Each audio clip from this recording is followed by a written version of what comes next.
Good evening, everybody. This is the regular scheduled meeting of the South Haven City Council. It is Monday, June the 21st, 2021. I would like to call this meeting to order. We have the invocation, and Jeffrey, I saw you were there. I didn't want to assume it was you, so good evening, Jeffrey. Thank you, Mr. Mayor. Let us be in a spirit of prayer. Creator God, on this first day of summer, we give you thanks for the sunshine and the cool breezes of this day. But we are also mindful of the storm that blew through last night and all of those who have been harmed or affected by it.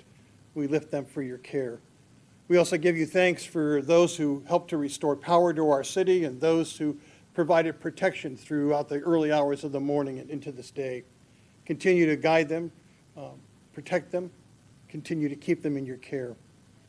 Be with our city leaders as they meet this night to consider the business before them. Continue to help them to have the vision of the greater good for our community and for our city and for all who live here. We ask your blessing upon them and upon our city, and we pray this in your holy name. Amen. Amen. Amen. Thank you for coming. Thanks for being the first invocation post-COVID. So, if you're able to now, to stand and join me in the Pledge of Allegiance. I pledge allegiance to the flag of the United States of America and to the republic for which it stands, one nation, under God, indivisible, with liberty and justice for all. That takes us to the roll call. Ms. Megan. Jeff Arnold. Here. Chris Campbell. Here. Joe Reeser. Here. Steve Schlock. Here. George Sleeper. Here. Letitia Wilkins. Here. And Scott Smith. Here. That takes us to the approval of the agenda. I know we've got to change it a little bit. Mr. Mayor, I'll make a motion to amend the agenda to include the continuation of the public comments as stated in the special meeting agenda under public comment, the continuation of the special meeting comments. And I would like to add that under 6A, please. Second. Very good. We have a motion. We have a second to approve the agenda. Again, with the continuation of our special meeting on the Overton site redevelopment as item 6A. All those in favor say aye. Aye. Opposed, no. We will do it that way. Very good. That takes us to the South Haven Community Foundation presentation of the 2021 Grant Awards. And we have quite a few folks. So, Roger, so we'll see who's coming first. So, again, I thank the foundation. They do amazing things. We have so many good things, so many good nonprofits of this community. This is one of them that is phenomenal. A lot of really good people. Hello, Roger.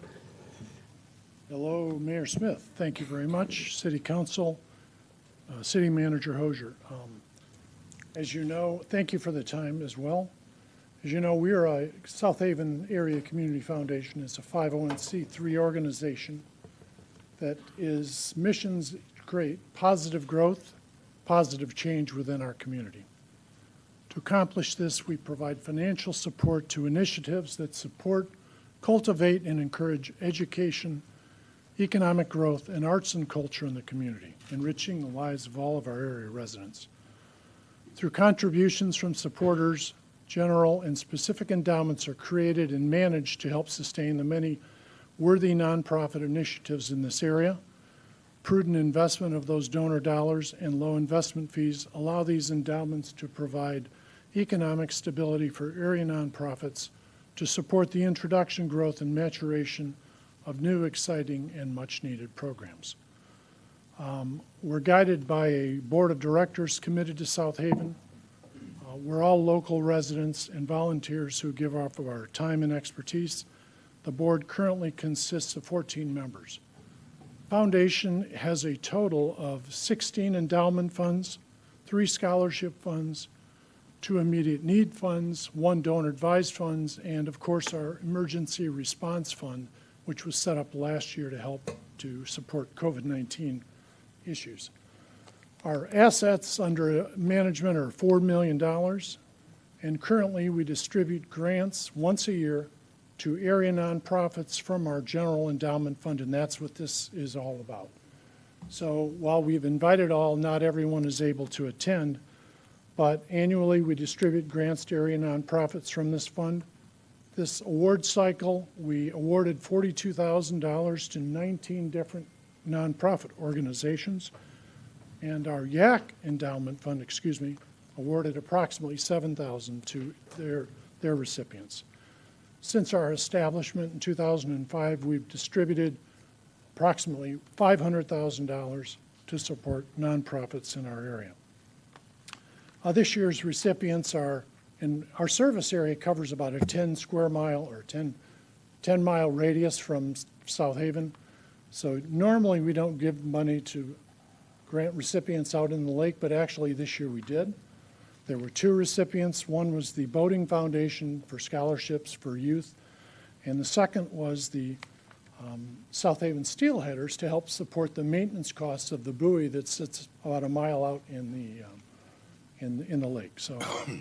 So very beneficial to the community.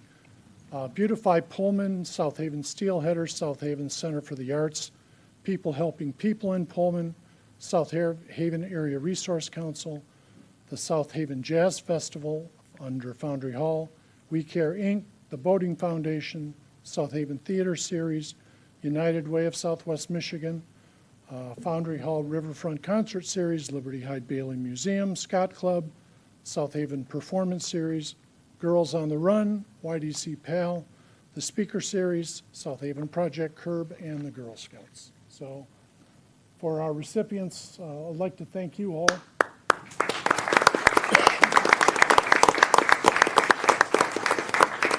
And thank you for allowing us this opportunity. Any questions? You know, I just would, again, reiterate the amazing things that you do, that these individual recipients have done and continue to do. You mentioned YAC. Now, did you actually tell people what that is? I think it's a fantastic Well, subgroup. There's a separate endowment fund that's supported, and we provide funds to a group of students at the high school, the Youth Advisory Council, I believe is what it stands for. Yep. And this group reviews all their own grant applications and make their own recommendations, and they do a tremendous job too. So it's it's a great a- opportunity for high school students to get involved in understanding the importance of community. Just goes to show you the reach, even into our youth, which is fantastic. Right. So, again, thank you. Great, thank you very much. Are we doing Yeah, individual? Picture?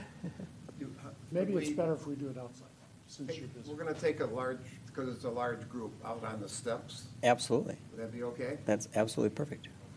Thank you so much. Am I good? Thank you Need me- very much. Need me there or good? Would you please? I'll let them gather. Guess they want me there for 30 seconds. Sure, okay. Can I have 30 seconds? I can whistle. I was asked to go for a quick photo op. Sure. Do you I'll go wanna do- fast. Okay. we should all go. brief- What do you think? That's up to you. You're Maybe the we mayor. could just work on getting the Chris is better looking lineup than me. ready for the 6A. It's a good-looking one. What's that? We could probably use a few minutes to get the lineup Yep, ready for we can 6A do that. anyway. Oh, there we Oh, there, go. okay, go ahead, perfect. Yep. Good thinking. I think Chris did some for me. What do you say? I just heard my name. He said St. Christie's the good-looking one. No.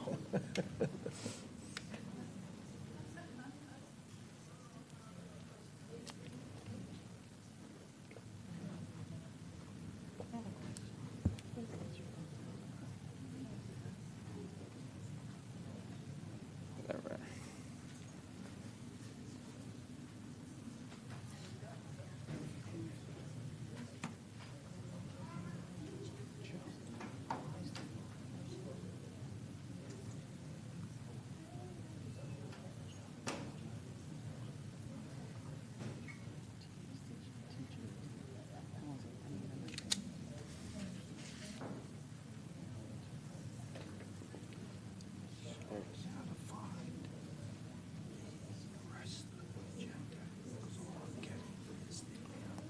At the top there, there's a tab. Look there, yep. You got it.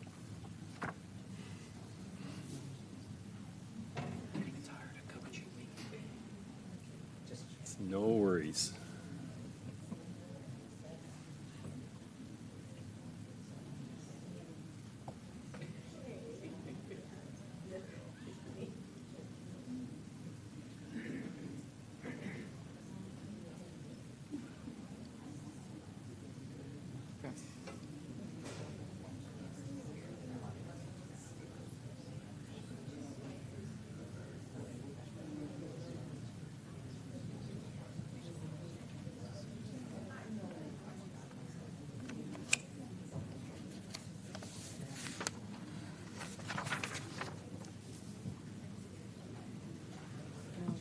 we acquired one of those two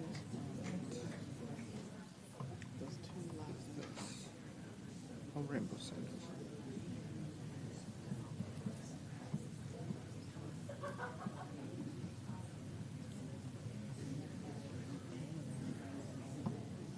Even a man community church on one side, right on the edge of it.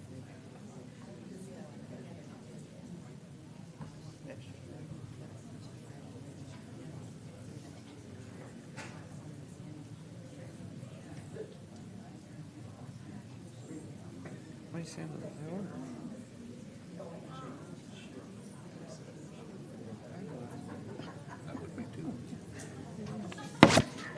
All right. Ooh, you had 2 seconds. I'm just saying, they were headed to Harbor Light Brewery after this, and I almost went. Okay, sorry about that. Thanks for letting us recognize the foundation. Again, a fantastic group of individuals. Next, we have an update from our Van Buren County Commissioner, Ms. Gail Patterson. No, we're on Oh. 6A. Nope, 6A. We were going to go to 6A. Yep. All right, Harbor let me Light. just go right past it. Okay. Sorry, item 6A, let's continue the special meeting we had on the Overton redevelopment and line them up. Okay, so our first speaker will be Mark Hamburg, followed by David Veenstra, then followed by Dave Tuttle. So Mark Hamburg, come on up. You'll have 3 minutes to address the council. Sure. I wrote my notes down so I don't forget what I'm supposed to say. Good call. My name is Mark Hamburg. I have 800 Indiana Avenue. That's right at the southwest corner of Edgell in Indiana. So my southwest property corner is about 8 feet from one of the Overton property corners, so I'm very close to it. And when they have that expression, not in my backyard, this is very close to my backyard. Okay. I've read the South Haven housing analysis from 2018. I've read the master plan from 2010 and the update that was done in 2018. And I agree that we need affordable housing in South Haven. I agree with what they've said in that report, but I have a real concern over several issues, and it has to do with density, the lack of design concept around the stormwater systems, and possibly a concern around cost. On the density issue, the proposed Overton development, as it stands right now, is somewhere around 25 units per acre. Back in 2018, the approved master plan was at 12.8 units per acre. I think that's a pretty significant increase from something that was just developed 3 years ago and 2 years ago if you subtract the lost year because of COVID. The other concern I've got is on stormwater. We had 2.5 inches of rain the last few days, and my backyard and side yard are dry. I don't have pooling water in my yard. My concern is that when they pave and roof and build parking lots on 3.5 acres, equivalent of that 5 3/4 acre site, that I'm going to end up with water in my neighbor's backyard and eventually in my yard.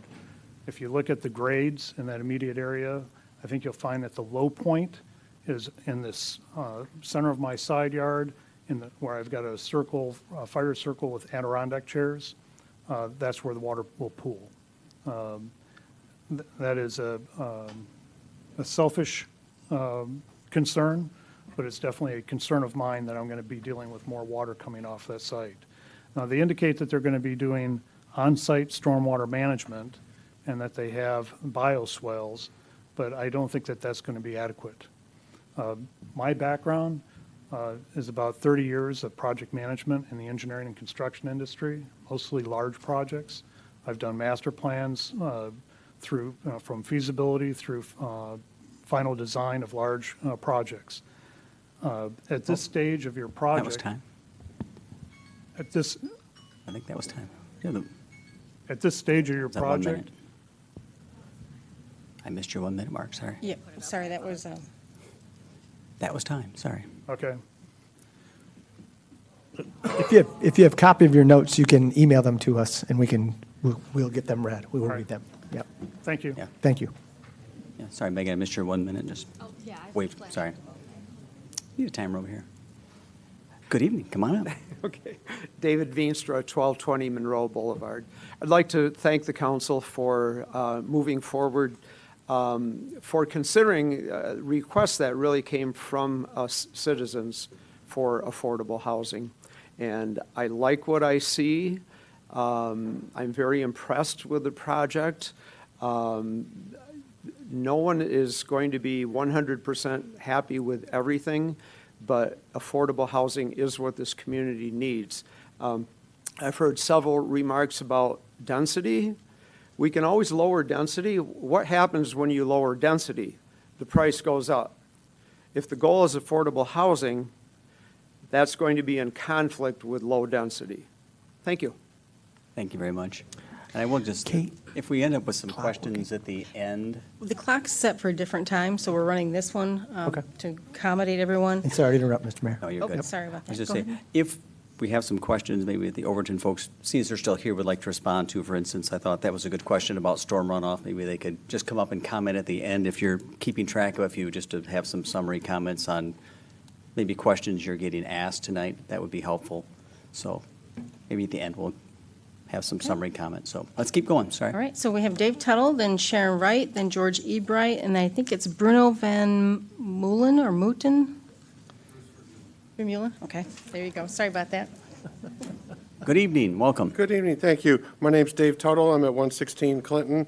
We've been owners of the properties for 17 years and glad to be part of this community here. I'd like to say that we don't feel that this proposal represents the views of the community with regards to how to achieve affordable housing, quality of life, and specifically, I would point to the density issue and that it does have the impact on neighborhood resources and infrastructure. And let me point to a specific example of Kitty Park is right in that area there, and it's a wonderful facility. And if you happen to drive past it this past weekend, you probably saw that it in fact was overflowing with people from the community enjoying it already. And if you turn around and say, well, that's one of the neighborhood resources that this additional group of people is going to be utilizing, how do you fit that many more people into the existing infrastructure? So you need more green spaces, more things for people that are going to be doing there. So you need less density within that existing property there. That goes to green space. You need more of that green space for the entertainment and just general quality of life that we have in this community here. And then traffic planning. Obviously, you're all aware of the location and at the streets and the configuration of the streets. And I think you've pointed out the need for a traffic study, particularly when you've got schools in that area. And if you can think about it and say, wait a minute, I'm going to have 100 people leaving this facility to go to work, but oh, I've got the high school right there too. How does that work? I just don't imagine it with the density and the traffic. So I would urge you to think about that in terms of what are we going to do. I don't feel, from what I've seen so far, that the Habitat Company has been forthright as would be expected as a partner in going forward with this. And I don't think that they've answered questions 1 minute. directly. Thank you. 1 minute. Thank you. And I don't think that they've adhered to the plans that have been put forth. By the way, I'm a CFO, and I expect people to be honest in answering questions to me. And I felt that when you guys, gentlemen and ladies, were asking them questions, there were some very, very good non-answers. What variances do we need for the zoning rules? Well, we'd like to work with you in a partnership. Well, that means that they're not in compliance with the zoning, but they don't want to say that. Let's have transparency about what we're doing. If they can have 60 units instead of 144 and still have a viable facility, that's probably something that most people would be supportive of and say, great, let's go forward with this. We can do it. But they make more money the more dense you have it. That's not in our community's best interest. Thank you for your time. Thanks for your comments. Next up, Sharon Wright, then George Ebright, then Bruno Van Meulen, and then Paula Maddock. Good evening. Hi, I'm Sharon Wright. I live at 111 Orchard Drive, which is part of South Shore Estates, which comes into the northwest corner of the Overton development. So I live in Ward 1, proud resident of Ward 1. I 100% agree that we need more affordable housing, and I welcome that. My concern is the density. That site is about the same amount of acreage as my neighborhood, which has 15 homes, less than 50 people residing there. So I'm having a hard time wrapping my mind around how many people are going to be in that community. And then the parking. And I've lived in one-bedroom apartments as a young couple, 2 cars. Lived there with a family, 2 cars. Lived in a townhouse, 2 cars. Never, ever, I'm retired now, 2 cars. Haven't ever hit that 1.27 car. And in South Haven, we also have many, many visitors come. So actually, we could use 3 or 4 parking spaces at our house much of the time. And I think not having adequate parking is a safety issue. Can you imagine coming home with 6 bags of groceries and you can't find a parking space? So now you're going to have to circle the block and look for one and carry your bags 2 by 2 by 2? Or you come home at night with a baby and you can't find a parking space and you have to carry a baby a long ways? Or inclement weather, it's pouring down rain, maybe you are elderly and you are challenged. That's where inadequate parking affects our lives. Any apartment building I have ever lived in, and always owned 2 cars, and there was always room for 2 visitors to come. I have never lived anywhere in an apartment or a townhouse where I've had to search for parking. But my daughter lives in Chicago, and yep, when we go there, we have to search for parking. It sure does add to my anxiety level to circle the block and circle the 1 block minute. and circle the block to find a parking space to visit my grandchildren. And I would hate to see any woman come home late at night and be circling the block looking for a parking space all alone. Thank you for your time. Thank you. George E. Bright, Mr. Van Meulen, Paula Maddock, and then Michelle Reinecke. Reineck. Thank you for meeting. I'm George E. Bright. I live at 214 Superior Street, and I've been a resident of the South Haven area for over 20 years. I'm here in support of the affordable housing. I think we need it for our young professionals at the hospital, the tradespeople, teachers, and local clergy. Personally, I'm the proud parent of a 28-year-old who recently graduated from Western Michigan, wanted to come back to South Haven. He now works down at Whirlpool in Benton Harbor, and Whirlpool has recently announced that they're building an apartment building for their young professional employees in particular. So there is that need not only here, but also in Benton Harbor. And I'd love to see the people come to South Haven to pay their local taxes and support our local businesses. Thank you very much. George, appreciate it. And congratulations to your son. Thank you. Mr. Van Meulen, Paula Maddock, Michelle Rennick, and Seraphine and Josh Bryant. I'm not sure which one of them that would be. Okay, thank you. Bruce Vermeulen, I live at 861 St. Joseph Street.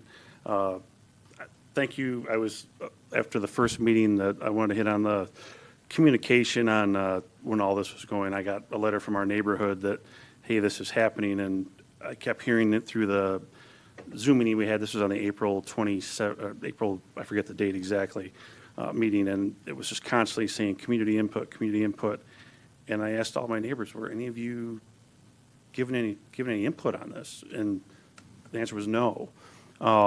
So going forward, I think that is something we need to address, and how to get that out to people better. And I'm a guy who reads the paper. I had a paper out when I was a kid. I still read the paper. I know I shouldn't at my age, but everything should be online. But that's one thing I really think you need to look at. I am for this a lot where a lot of my neighbors are, and again, it comes down to everyone saying it's the density. And my question to you is, if we're doing this for the right reason, for the people that need the places and the people in the neighborhood to make it right for them, for the developers, or is it all about their profitability? I mean, they're putting a price, a number of units they want to hit a number. They have profit goals they want to hit. I don't believe they're a nonprofit organization, if I remember correctly from what I've read. But that's my only concern, is just the density over there, and a lot of people have already echoed those things. 1.3 parking spots is what's used at a senior living center where most people don't have cars anymore. So that's a big concern. And with it being the summertime, let's face it, it's a great place. It's a great town. I live here full-time. The renters, it's been up and down with what's happened on my street. But with that many more people, people are going to want to visit those people that have apartments there. I would. If hey, you got a place there, want to go to the beach, come stay at my place. That's just going to add a lot more parking in the summertime. In the wintertime, I know we talk about walking. 1 minute. I don't see people walking thank you. See people walking, downtown to work from there. That's quite a hike, especially when it's freezing cold and snowing out. But I appreciate you guys asking some serious questions. I was a little concerned that everybody was on board with it, with not asking some hard questions. And several of you asked some good questions tonight of the developer and being able to change things. The being able to adjust, that was a little fuzzy on our answers there. I didn't feel like you got a good answer of the Mishta loan. Sound like it was pretty fixed. You can't make changes. Once you're down the road of phase one, how can you go back and change that if you've already got that set for how many, your density levels? If they try to go less, is Mishta going to pull that money back? Where does that all go? That's all I have. Thank you. Very good. Thank you. Next up is Paula Maddock, then followed by Michelle Reinick, and then followed by Serafina and Josh Bryant, either or. Okay, go ahead, Paula. Hi, my name is Paula Maddock. I live at 94 Elkenberg. I'm not against the housing. I'm in support of it. I've lived on Elkenberg for a year now, and I knew nothing about this really coming up at all.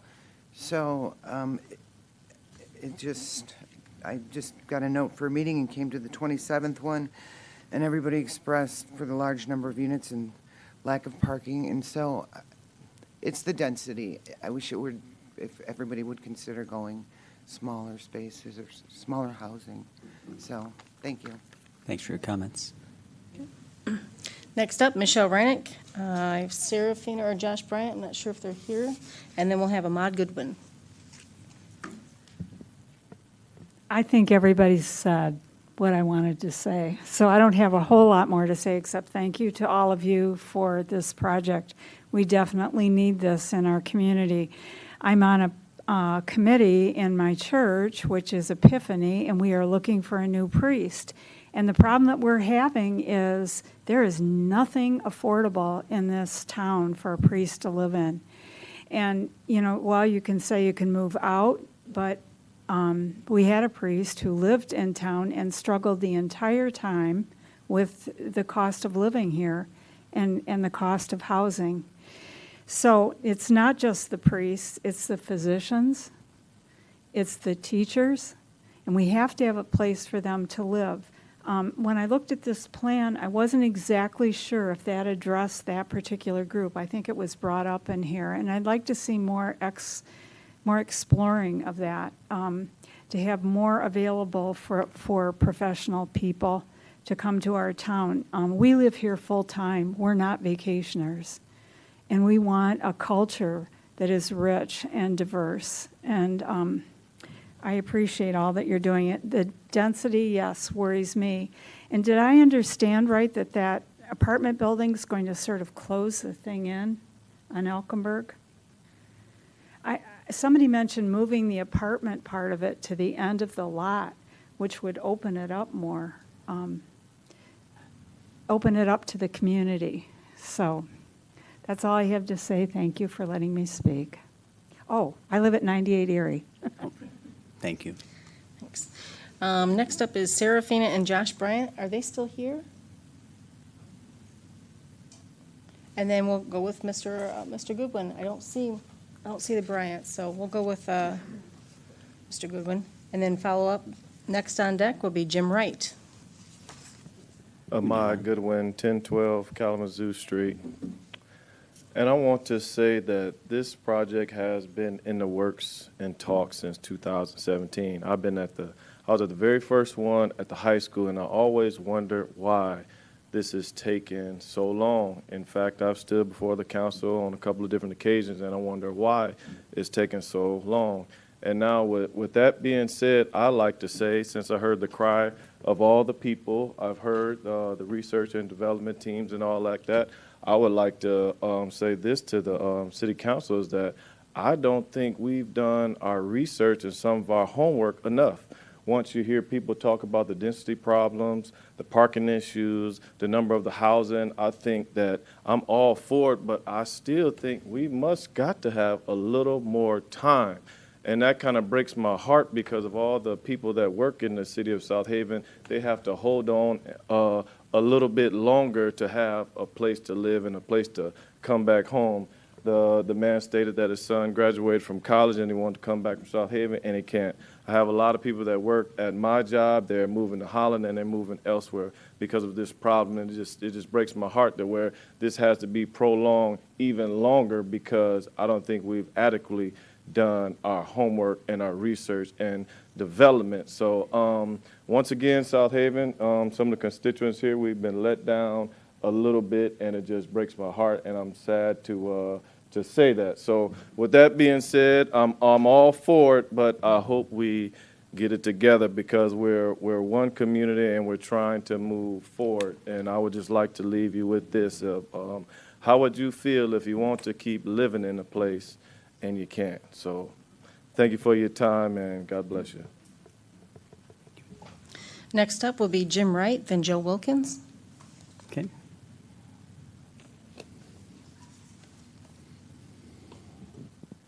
I'm Jim Wright. Excuse me, I live at 369 Hubbard, which is currently the finest street in South Haven, and everyone should come by and see it. Noted. Everyone knows how much of the housing stock in this community is owned by summer residents. What that means is the housing stock is bid up each time a house becomes available, and the mini mansions that are bought raise the tax assessments, which makes housing unaffordable. If you're trying to build a congregation of a church, it becomes almost impossible when there are so many vacant properties for so much of the year. If you're trying to maintain a student body, it becomes difficult when you look at all those empty houses for so much of the school year. We have to address affordable housing in the community. Thank you all. Thank you very much. Okay, next up is Joe Wilkins, followed by Karen Small.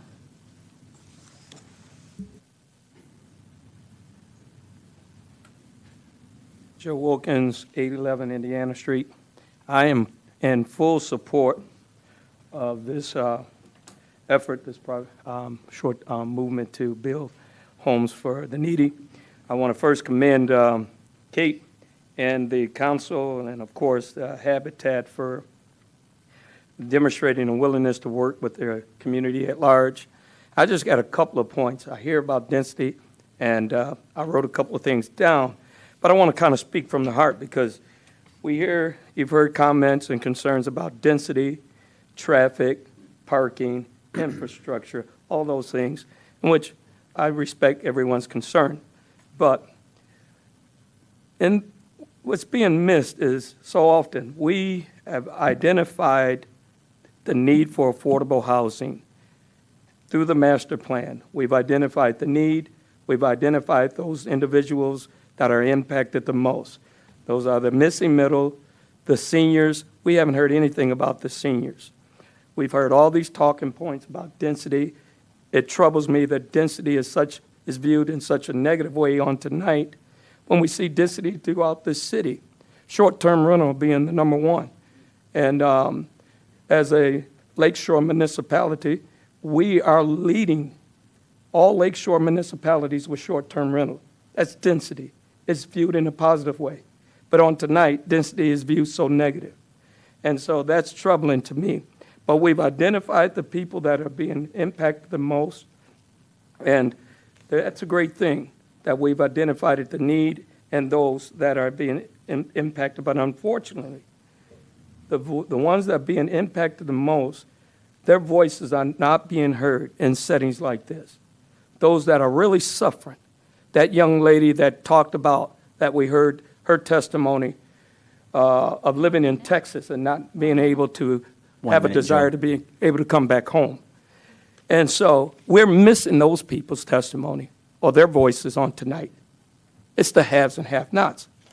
And unfortunately, if this project isn't allowed to be pushed forward in a sense, with a sense of urgency to meet the needs of those young lady that would love to come back home, and so many others, I think it would be a stain, a sad chapter in our history.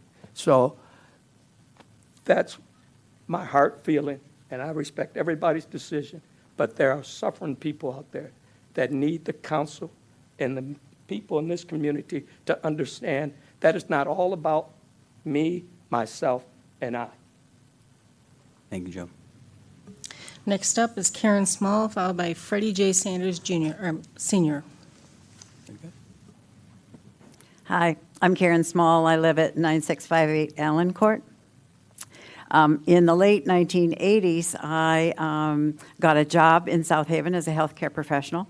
And my husband and I moved to South Haven, lived in a little apartment above a house outside of town, and then started looking for a house to purchase in the early 1990s. We were able to buy our house. I was working at the hospital, and my husband was at that moment retired and doing some. He was a lawyer, and then went on to seminary and was a full-time pastor. But we were able to purchase our house in 1991. I don't think that moving to South Haven today, we would be able to purchase a house. In fact, I'm sure we wouldn't. I'm also interested in the possibilities for senior housing in the proposal. I think that's a real positive. So I'm just here to speak in favor of the proposal. Thank you all. Thank you. Our last speaker is, Freddie Sanders, and then followed by Pam Frazier, I believe. Mr. Sanders left, so I think our last card is from Pam Frazier.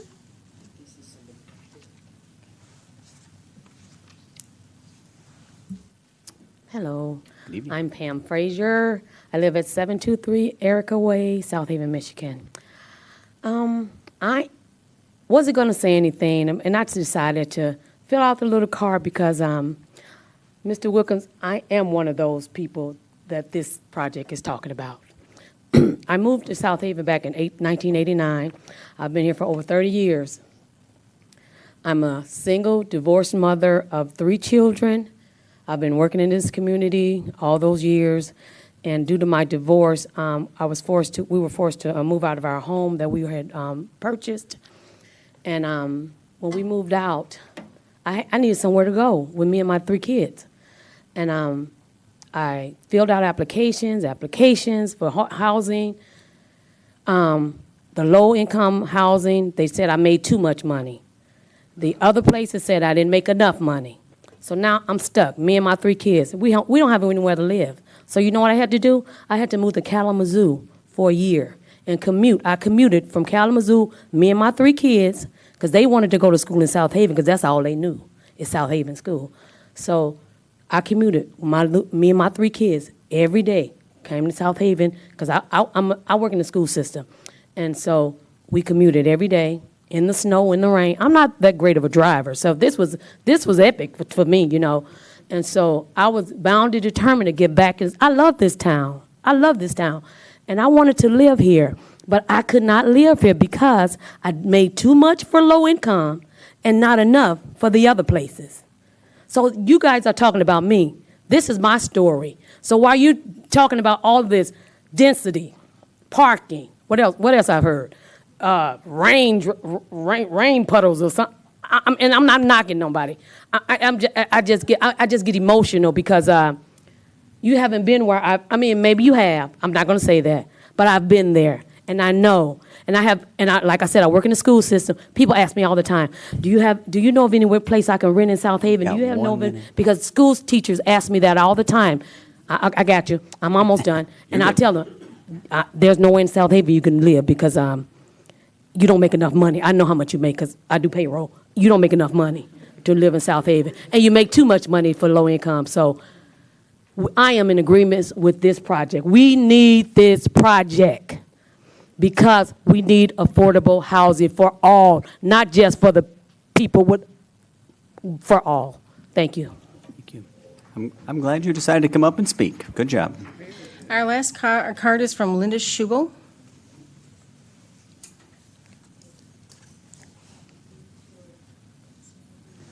Linda Schubel, 125 Van Buren. Maybe I'm confused.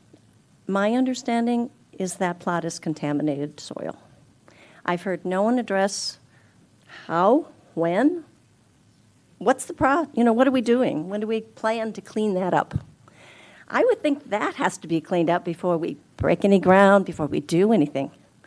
And it takes a long time, I think. When do we begin? Who's responsible? When you're all done, that'll be Okay. one of our questions. But we'll I have think is- I'm not opposed to this project at all. I do believe we need it. I hate to think of putting our seniors, our most vulnerable citizens, on contaminated soil. What are we trying to do? Speed up the process? That's crazy. I think we need to address the contamination. That's big, guys. It can haunt you forever if you don't clean it up properly. That's it. Very good. So I did hear, there were a couple of things I think specifically could be answered, the environmental, the water runoff, while Habitat's still here, maybe if they have experience with brownfield. Do you want to, I know we've fielded a lot of questions on the site. Do you want to, you can share it as well. I know we've answered it a couple of times. So, do you want to go, do you want to just kind of, I took some notes. Yeah, just go ahead and answer Okay. some of the questions. And again, this is just a chance to fill in the blanks a little Right. bit. I understand the question about the environmental, and this is something that we deal with in all of our developments. I can't remember a development that, we don't do greenfield out in the farm country where you're creating a subdivision. We do redevelopment in towns and cities that, where there's some contaminant in the soil. Working with the kind of financing that we do through the state, there are very strict requirements. I described the requirements related to the financing. There are strict requirements related to the soil remediation. We kind of take and look at a site plan with the soil looking in kind of three different pieces: where the building is, where the parking is, and where the green space is. And where the soil gets, we'll put together a plan, we present it to the state approves or makes revisions to the plan. That plan guides the construction and the development of the site. And in short, what we do is there's a barrier that's put over the soil, and above the barrier is either the pavement for the parking, the hard surface concrete, which is the foundation and the floor of the building. And where there's green space left, the soil is removed to a depth specified by the state, usually a minimum of 3 feet. And we have experience doing that. And nobody's going to be able to move into the new apartments until it's done. It's an absolute requirement by the state, and their requirements are rigid, and they must be abided by, and we expect to do so. Very good. Thank you. With respect to the stormwater question, we are at a schematic state here. We are not at an engineering. All of the site will be properly engineered. I mentioned that we have a civil engineer on our team. We will work with the city and the civil engineer to come up with a detention plan that's appropriate for the site that we're developing.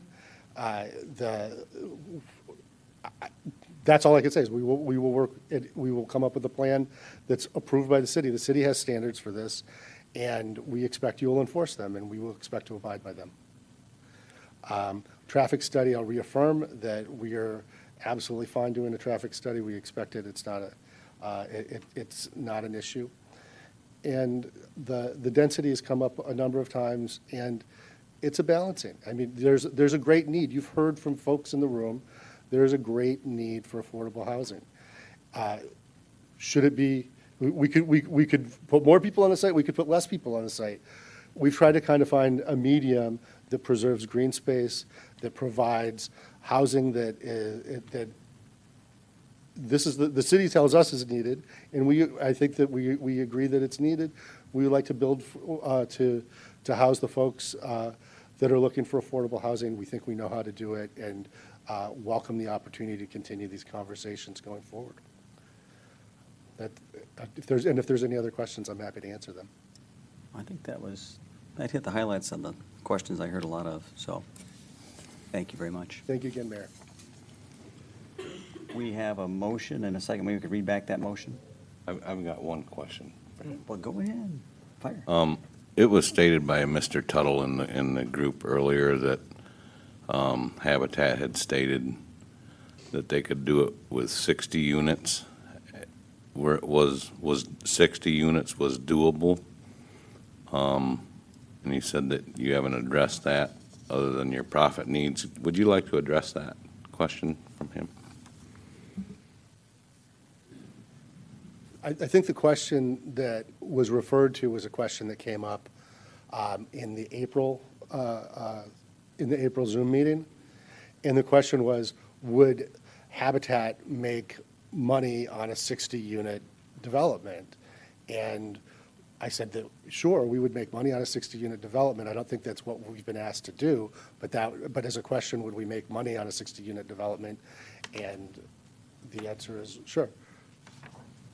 I don't think that a 60-unit development is responsive to the RFP that we answered, or the discussions that we've had with the broader community, or the discussions that we've had with the city. But if the question is simply, would we make, would Habitat make a sufficient fee to execute the development? The answer is yes. Very good. Thank you again. Thank you. What were you asking? You want to read back the original motion, if you can, or if not, we can. We had a motion, we had a second, so, and then we'll hear other council. I think George and Yep. Jeff made the Yeah, motion. we had a motion, we had a second. My apologies. That's all right. Maybe George remembers it. Remember, I think we know it. I believe the motion was. entered into an agreement.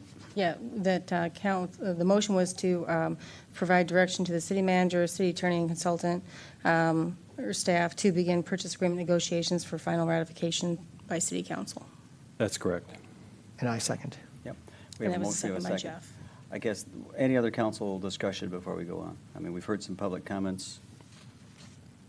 I just want to say that this going into negotiations for a purchase agreement, it does not mean we're settled on this as the final site plan. So I think that's a concern that people have, is that, we're approving this design, but there's a long process through Planning Commission and this body that will give the final design approval, so.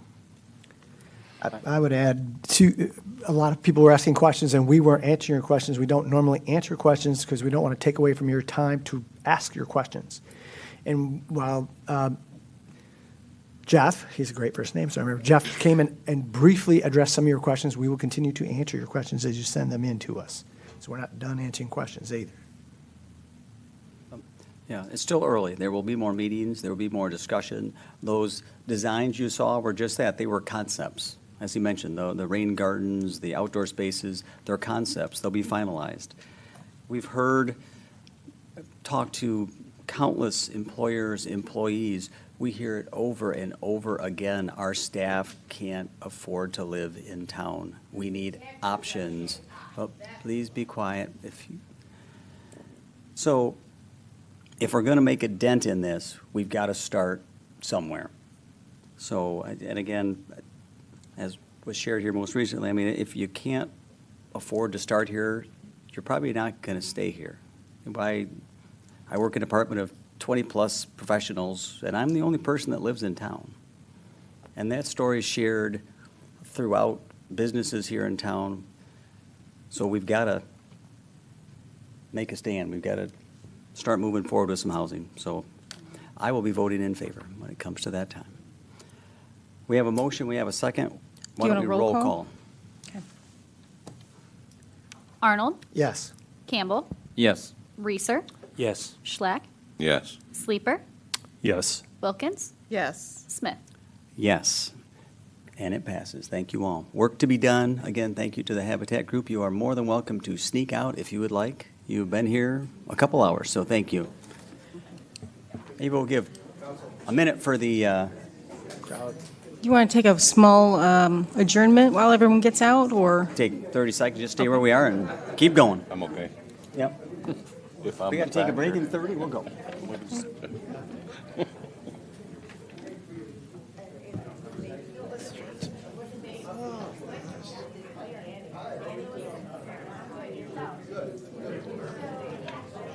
Oops, well, maybe. Taking a break? I don't think we were, but. Yeah, I don't think we were. Maybe we were forced to. Yeah. Behind the board for me, yeah. I don't know about it. We need to get them moving. Hey, yeah. All right, let's go. All right, we're going to get going again, so if folks just want to make your way to that hallway, you can take those drawings out with you if you guys want. Take the drawings. Take the drawing, you want He said you can take the drawings out if you want to. Take them outside. to just carry the boards out, or the easels. Driving to Rochester, Minnesota. Phew. Good job, everybody. I have a dear. Good job, good job. I think it was more yeses. Thank you. Should have known you. There you go. There's a little one of the plus best? sign. All right. So there's- Okay. No, I got plus, plus, plus. It's one of them. Gail, One of guess the what? best You're about to places come up anyway. here. As soon as we close those doors, And I got names. I'm going to go ahead and get Griffin, can you just started. close the doors maybe I for a just second? think We'll we can just work with the make sure they're unlocked, but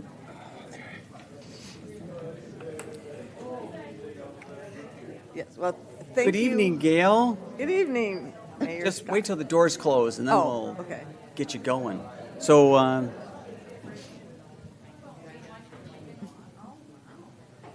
Hold on a second, Mayor. We'll get everybody sorted out with the doors closing, and we'll get ready to step back into the agenda with Ms. Gail Patterson-Gladney.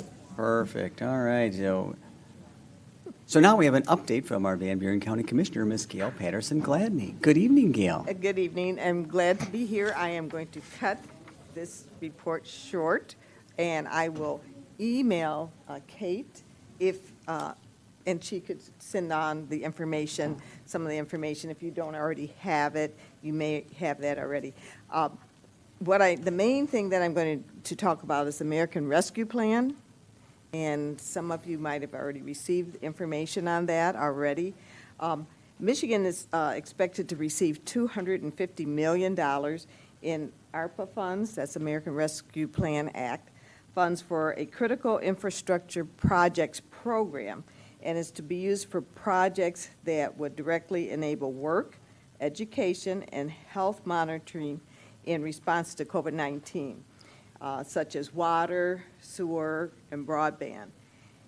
And I just want to let you know that we are in the process at the county of developing a group of individuals who will be working on the ARPA funds, listening to community requests, trying to make sure that it's fair and equal distributions of the funds, And some of the eligible uses of the funds support public health expenditures, for example, funding COVID-19 mitigation efforts, medical expenses, behavioral health care, and certain public health and safety staff.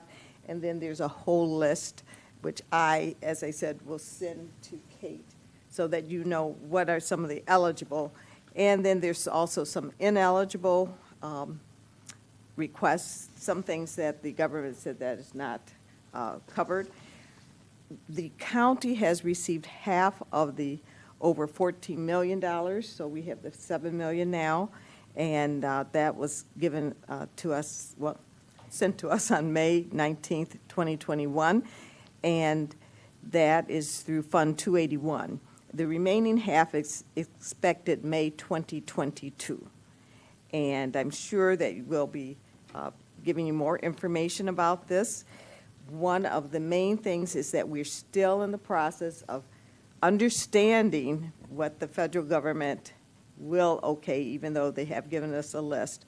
We want to make sure that if we start projects, if we okay projects, we don't do something where we have to pay it back later. And so we will be consulting our lawyers too. So, are there any questions? No. I would hope that maybe this will possibly help with our unfunded mandate on the water connections that we're forced to deal with at this point, to maybe help control our water and sewer costs, maybe. Well, the city will also receive ARPA funds, but we don't receive a distribution. That has to be done by the legislature of the state, but we'll be coming to you with how much the city is expected to receive and what you could be using it. But we've been seeing the same kind of concerns that we're not sure what exactly is going to be allowed from U.S. Treasury. They're still defining certain things, and so we'll be coming to the city council with what we'll be getting, and then, of course, with what the county will be doing with their funds. Because to me, that sounds like infrastructure. Yes. Yes. I would tend to agree with you. Well, possibly. Absolutely. Possible.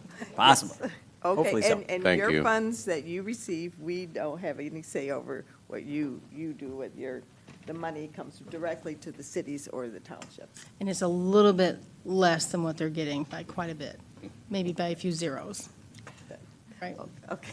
Thank you for your time. Thank you, Gail. and Appreciate I'm it. sorry, I'm going to have to leave. Thank you. Have a great night. Thank you. Appreciate it. Next, we have the consent agenda items A through G. I'll make a motion to approve consent agenda items A through G. Second. We have a motion, we have a second. Is there any discussion? Seeing none, this is a roll call.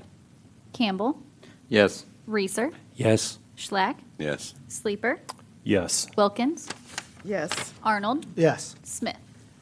Yes. Next item, City Council will be asked to approve the attached budget amendment for the fiscal year 2020-2021 and authorize the Finance Director to amend the budget as stated within the attached report. I'll do a motion and a second, then I think Michelle's anxiously waiting to come I'll share. make a motion to approve the attached budget amendment for the fiscal year 2020-2021 and authorize the Finance Director to amend the budget as stated within the attached report. I'll second. Very good. We have a motion. We have a second. Sure. Is it Michelle, Kate? you can come on up. Come on up. Which I think is good news, right? Yeah, this is our kind of a,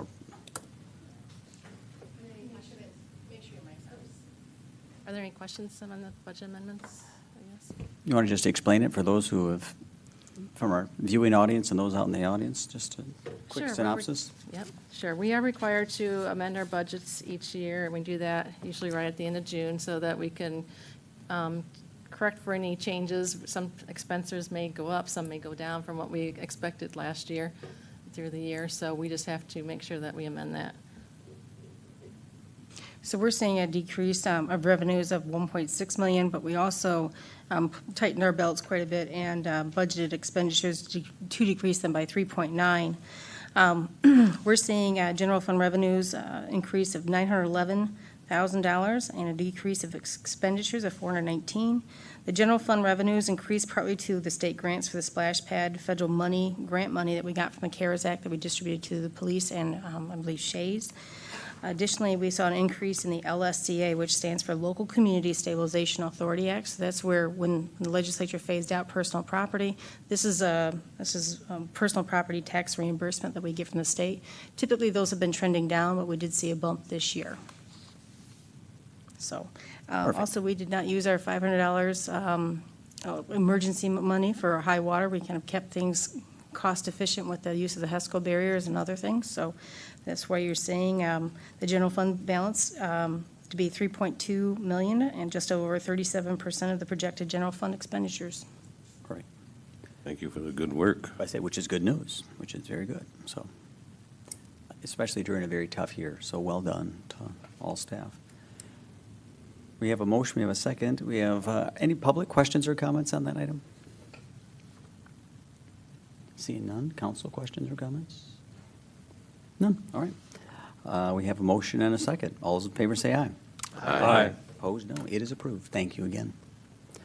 All right. Next, City Council will be asked to consider the approval of Special Event 2021-16, the event Lent Memorial, to be held on July the 25th, 2021, from 2 p.m. till 6 p.m. in Stanley Johnson Park. I make a motion to approve special event 2021-16 Van Lente Memorial. Second? All right, we have a motion, we have a second. Kate? Sure. This special event is to honor Ron Van Lente, who was the pastor of our First United Methodist. Mr. David Veenstra would be here to talk about the special event, but this will be a memorial service to be held at Stanley Johnson Park on July 25th from 2 to 6 p.m. As a memorial service, as I mentioned. There will be, musical tributes. He was quite a musical fellow, so if you ever caught Ron, he was always doing a lot of music or singing. They would be using a battery-powered PA, but it would be for those hours stated at Stanley Johnson Park. Very good. He was a good guy. Any public questions or comments? I see none. Council questions? Nothing. All right, we've got a motion and a second to approve special event 2021-16. All those in favor say aye. Aye. Opposed, no. It is approved. Thank you. Next, City Council will be asked to set a public hearing to occur on July the 6th, 2021 at 7 p.m. to consider a commercial rehabilitation abatement application for 511 Huron Street.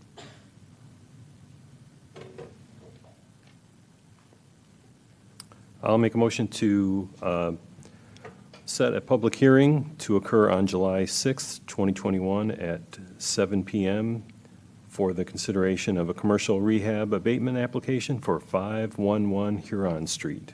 Second? Very good. Motion and second. Kate? Okay, well, thank you. I know that Griffin has been working on this with Mr. Tom Rummel of Hart Insurance. We have a commercial rehab abatement application from Hart Insurance to go ahead and take advantage of the district there. Griffin, you want to give some of the details there? Sure. Thank you very much. Good evening, everyone. Mr. Tom Rummel from Hart Insurance is available here tonight. He is looking to take advantage of the commercial rehabilitation district that was established by City Council in 2018. Part of that process is first submitting an application to us. Before Council can take action on that, a public hearing needs to occur with appropriate noticing. So with action tonight, staff would go ahead and take the appropriate steps to schedule that hearing for the following City Council meeting. I would like to note two items. One, besides addressing the commercial rehabilitation application, it's the city's practice that we also do a reimbursement clawback agreement to establish certain parameters or conditions of these abatements, if you will. Items like establishing the amount of investment required and by when that investment is required to occur.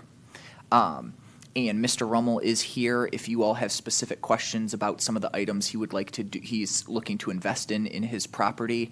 As a note, he's unable to attend the following meeting when the public hearing would occur. So my suggestion to council would be if there are questions at this time, please take advantage of Mr. Rummel's attendance. Otherwise, I'm happy to work with him over the next couple weeks to do any further research you all would want to see at the following meeting. I'd say you hung out for an hour. Would you like to share with us what you're going to be doing? I mean, you paid your dues. You might as well show off. Good evening. Thank you. Good evening. I own the building at 511 Huron Street, which houses Heart Insurance. The building's been downtown, as best I can tell, since the early 50s, maybe late 40s. It was renovated pretty significantly in the mid-60s, but from best I can tell from that point on, it hasn't really been renovated much at all. Heart Insurance moved into that building in the mid-90s. It was purchased from the Van Buren County. It was served as a health department location prior to being a doctor's office location. It was operated from the mid-90s until now in that space. We've had a number of problems with the sewer lines. All the water lines are galvanized. Everything runs under the slab of that building. Meanwhile, all the interior walls are all concrete block covered in paneling. So making changes to the interior of the building is pretty involved, which I think is why it's taken this long to get to this point. But the project was born out of the need to take action to fix these issues so that it could be used long-term. But there's also a decent amount of space at the rear of the office that was just functionally obsolete. So it took the opportunity to kind of address both issues. So the agency employs 4 full-time people in the downtown area. It's been in the downtown since 1906 when it was founded. I was lucky enough to become a part of the agency back in 2008 when the prior owners were looking to kind of arrange their own, retirement situation. So I've been fortunate to be part of it, and luckily took ownership of the building a few years ago. But it's at a point where really for the building to continue to be functionally usable, these are things that just needed to happen. And also at the same time, hopefully should create new space. I've been able to take an employee who is working in our lobby and give her a private office. I have another additional private office available for future growth. So the idea, as I watched the 335 Center Street project occur next door and came to understand the opportunity here for this property tax agreement, I wanted to, this is something that would help me in the long run, just continue to grow the business, grow the number of employees I have in the business, and also help that to happen a little bit sooner. And so I appreciate the opportunity to request this of the city, and if there's any questions, I'm happy to answer them. So. Question. I'm glad to see you're investing, and that's why we made the tool, so that's good. So any other questions? How's your boys? They're good. They're good. Thank you. Good. But it's nice to see that this is available to business. You drive by, you might not necessarily even notice what's going on inside the building, but this is a nice opportunity for businesses like mine, small businesses in downtown, to get, it may not look like a huge deal, but it's something that makes a big impact over the next several years for my business. So I appreciate the opportunity. It's great. We're glad you're investing in our town. So thank you both. I had a quick question. So I noticed in here that it talks about Phase 1 being completed by October 31st, 2021, and I know there's a shortage of workers and stuff like that. Is you see any issue with that? And if there is there a way to extend that date if it turns out to be an issue? Or I think we'll be fine in the sense of what Phase 1, and actually I'd hoped that we'd be near completion like already. And materials has been an issue. Staffing for the contractor I know has been difficult, but we're making good progress, and I think we're in good shape with that timeline. We've talked a little bit about that already, and there's some question as far as what or if there will be a Phase 2 to this project. We're still trying to assess that, but as far as this portion of the project, I feel pretty confident. So I appreciate the question, but I think we're good. There is adequate flexibility built into the agreement as well. One example I'll point out is if certain conditions of the tax abatement agreement aren't met, the city council is allowed to revoke the abatement. They are not required to revoke the abatement. So for unforeseen circumstances such as supply chain issues or other items that you mentioned, there's some built-in flexibility to make sure that we are adhering to the intent of the agreement. all right, thank you. Anything else? Nope. Very good. Thank you. Thank you. Were there any public questions or comments? All right. Seeing none, we have a motion and a second to set the public hearing date to occur on July the 6th, 2021. All those in favor say aye. Aye. Opposed, no. It is set. Thank you very much. All right, next.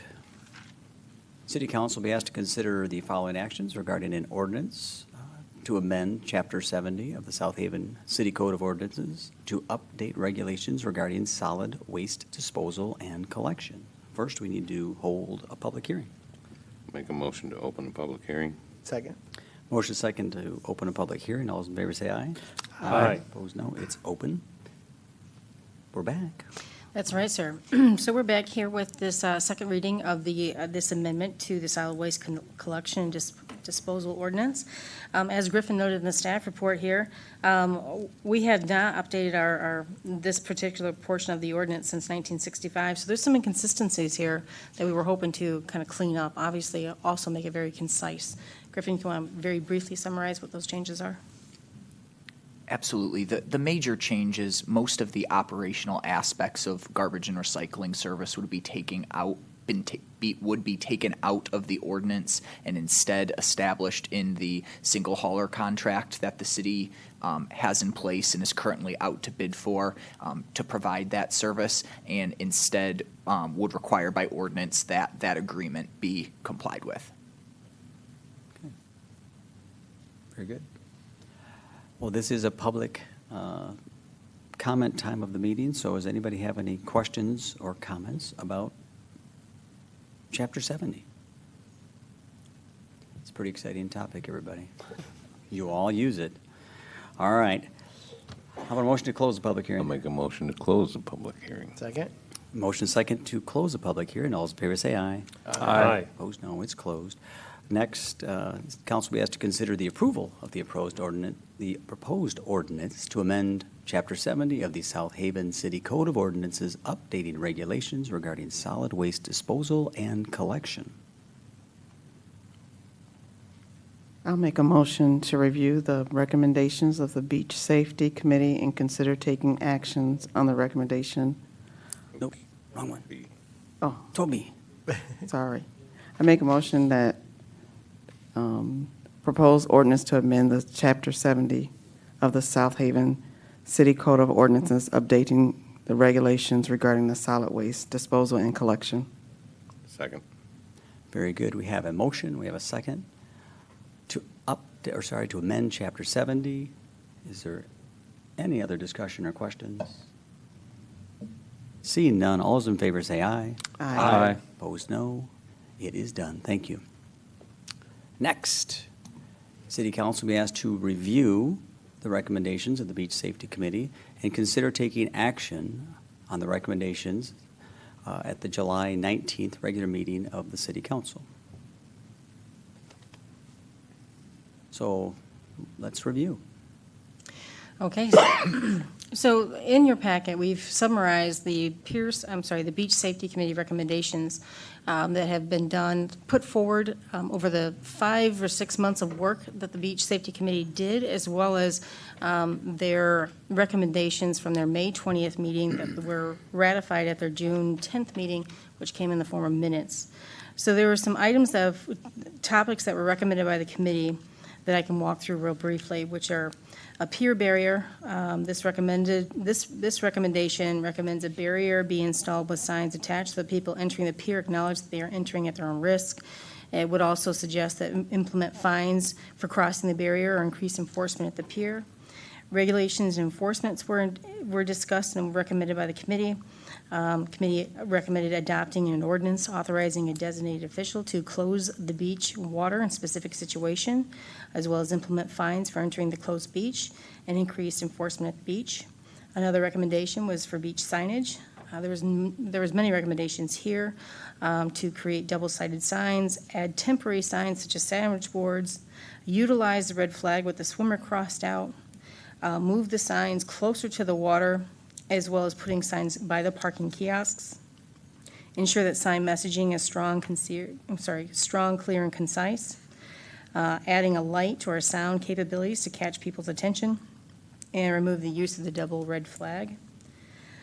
D, communication and outreach. The committee recommended that to include beach safety information and short-term rental, the Good Neighbor Guides, to encourage local businesses to post beach safety information on storefronts. The QR code, which is like a block code that you can read with your cell phone, and it would take you to the beach flag page. And the Nixle notification, where you text the word beaches, BEACHES, to 888-777, and then you're given the current, you're signed up rather with the Nixle, so you receive notifications in the morning when the beach flags are placed, and as if the flags increase to, like, say, yellow or red, you receive a text notification. That's currently being implemented right now. One of the recommendations also for E was beach patrol, and that's expand the Shays Beach Monitor Program.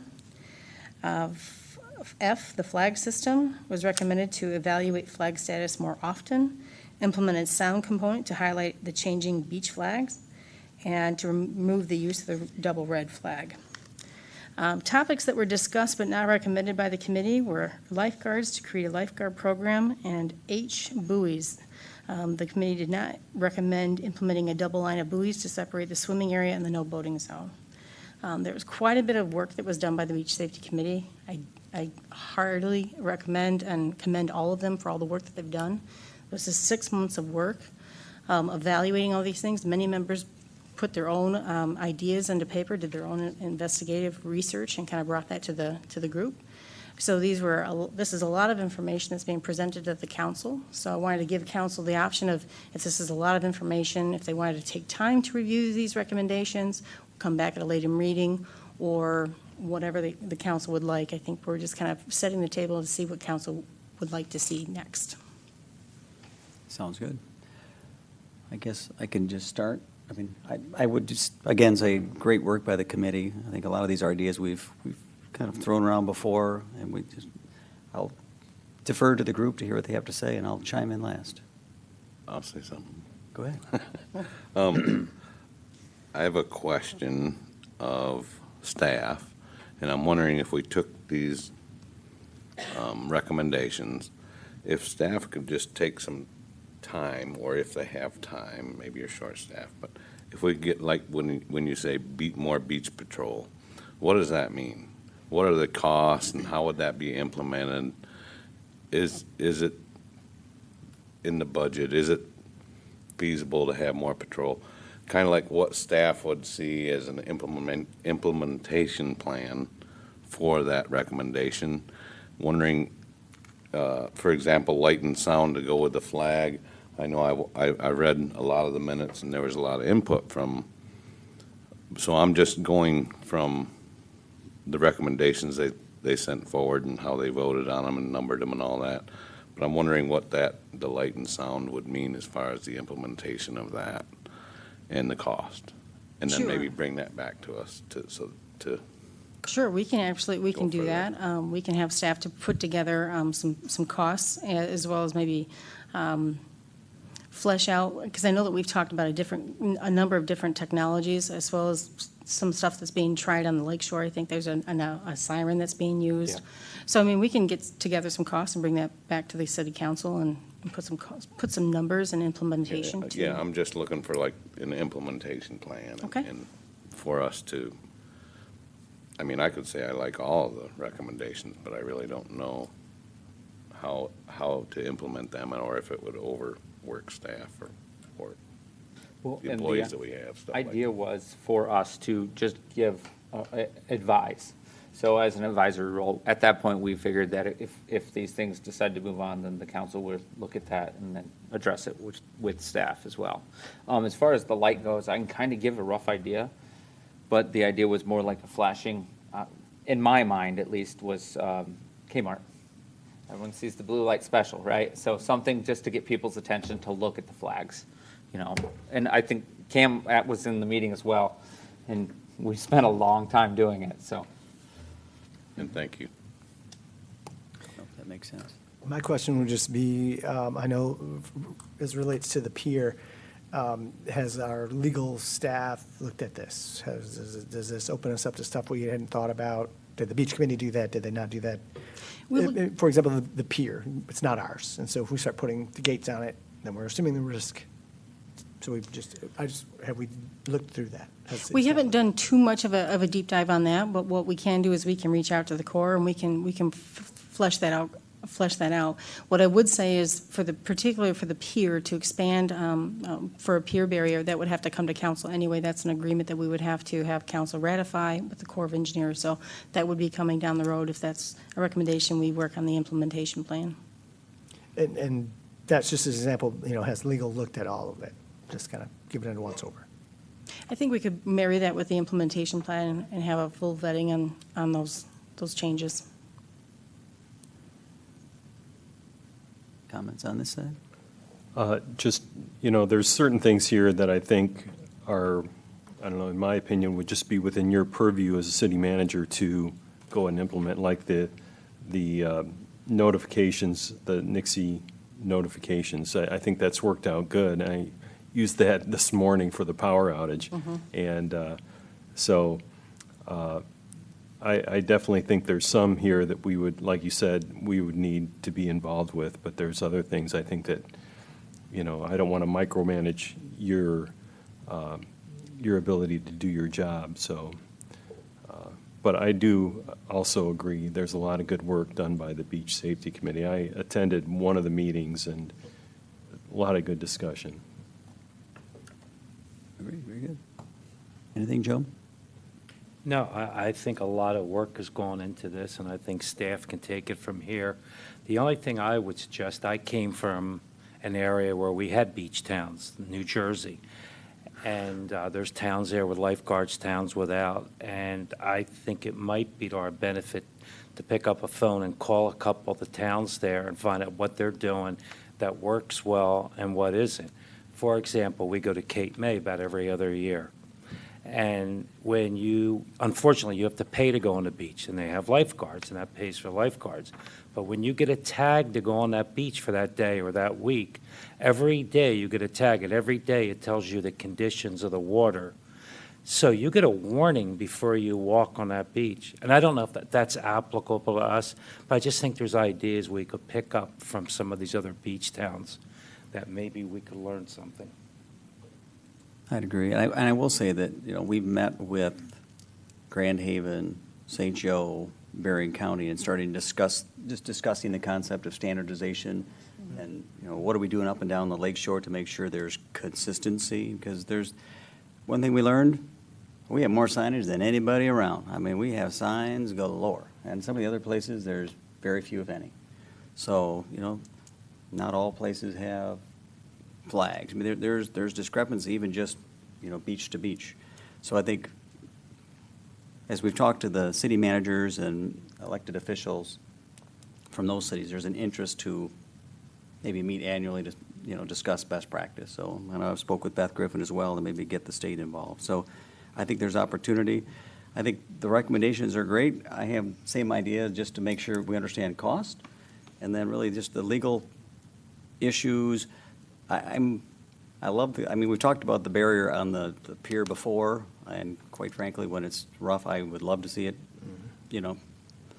shut down to keep people from going out there, but also the issue of getting in and out of the, prohibiting people from getting in the water. I mean, that's been discussed, and I know there's a legal question. I'd have to talk to my kite surfer to my side and get his input, because there's a lot, it's not just as easy as it's shut, because I got guys like Chris that want to get in that water. So we just got to work through all that.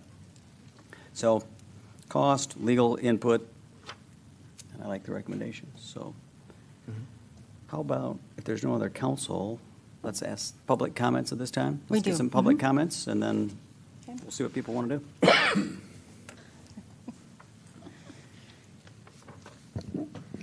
My name is Cam Doherty. I live at 522 Edgell Street in Ward 2.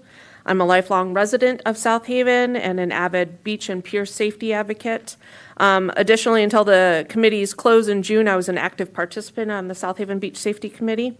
And in general, I feel like we did some pretty good work on the first steps towards improving the beach safety or safety of our visitors to our shoreline.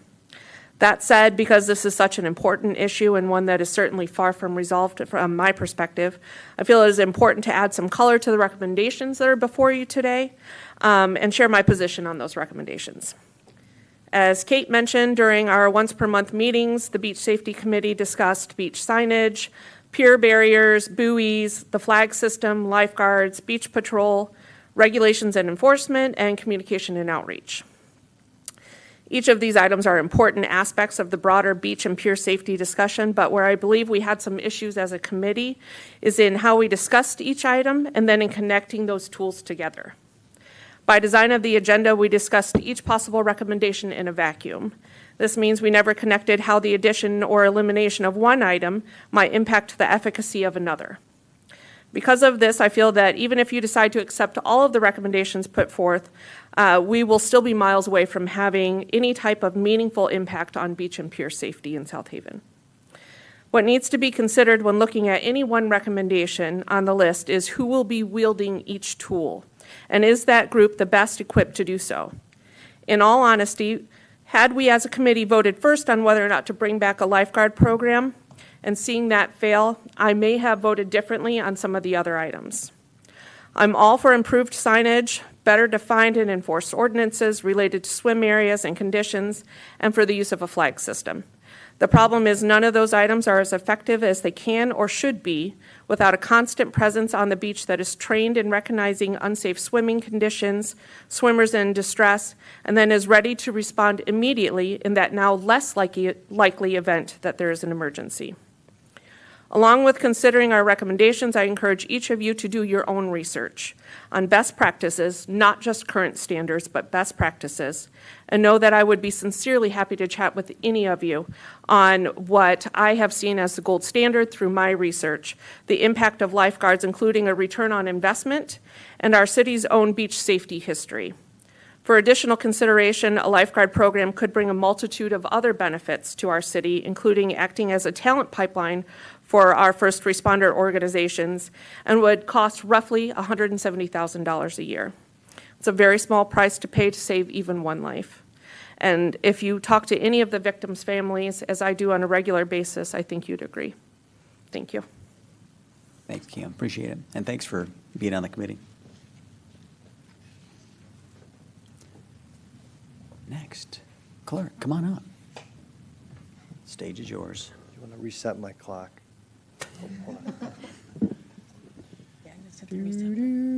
While she's resetting the clock, Mayor, Clark Gruber, 525 Superior Street, 102.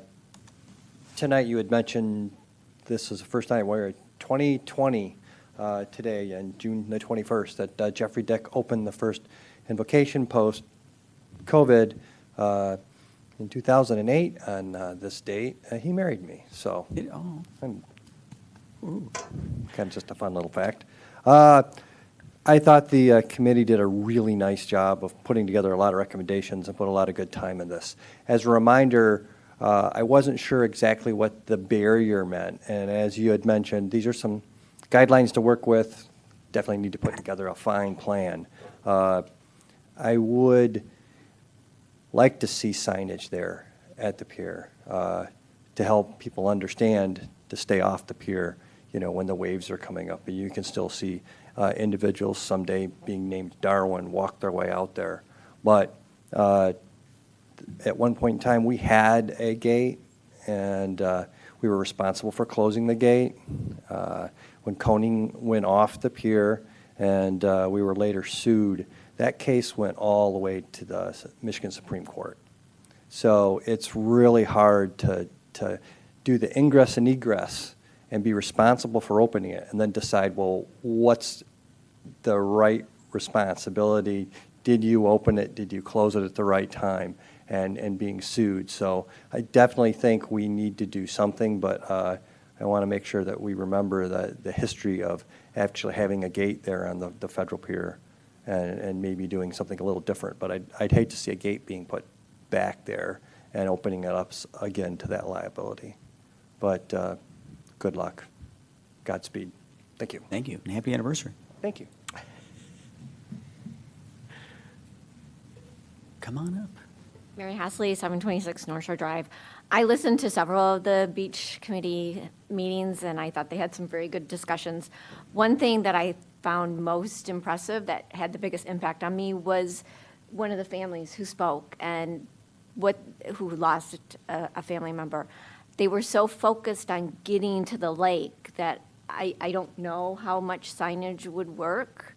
And this comes to education. I believe they're from Michigan, but they didn't realize the strength of Lake Michigan. And so as you're talking with other communities, I encourage you to go further and talk with our state government to see what could be incorporated into our science education to teach children and also educate parents.